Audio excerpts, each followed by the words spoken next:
Hi, my name's Deb. I'm a physiotherapist from Move Better for Life, and this is your 1:13 p.m. segment of An Awkward Amount of Time. Today we're going to talk about stretching and why it's good for you. Firstly, it gives you flexibility. Secondly, it can reduce your risk of injury and also help improve your performance. Now, in terms of improving your performance, we'll look at two examples.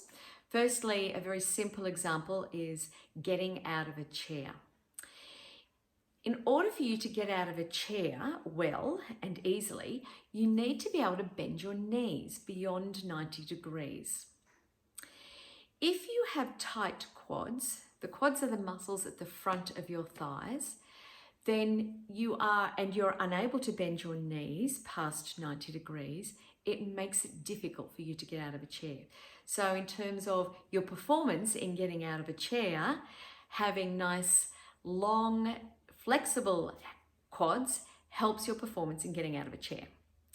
Another example can be your hip flexors. Now, your hip flexors are the muscles that bend your hip or lift your knee up. And I'll show you what I mean like that is for you to do that and lift your leg up like that, you are using your hip flexors. If your hip flexors are tight, what tends to happen is your whole pelvis gets pulled forward, and when you run, you don't get a lot of give in your hip flexor, and it can shorten your stride. What will also happen is some people will start hinging off their lumbar spine. The same occurs for hamstrings, and we're going to use an example of hamstrings in looking at why having nice lengthened and flexible hamstrings help reduce your risk of injury. Injuries occur in muscles when they're tight because they can't lengthen when you want them to. So when you're running, for instance, you need your hamstrings lengthen and shorten as you run. Now, your hamstrings are the muscles at the back of your thighs, and they go from your bum to just below your knee.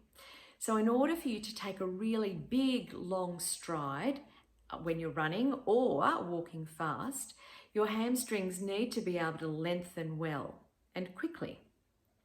If they're tight, they lose their ability to do that. And two things will happen. Either you'll tear your hamstring, a bit like an elastic that is just pulled too far and it goes bang, so you tear the muscle, or instead of tearing the muscle, you'll start hinging off your back again, and you start to get back pain.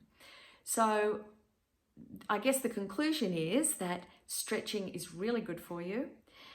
You should be doing it regularly. Next time I'm going to talk about how to stretch and the most effective way of stretching. So I'll see you then, and thanks for listening. Bye.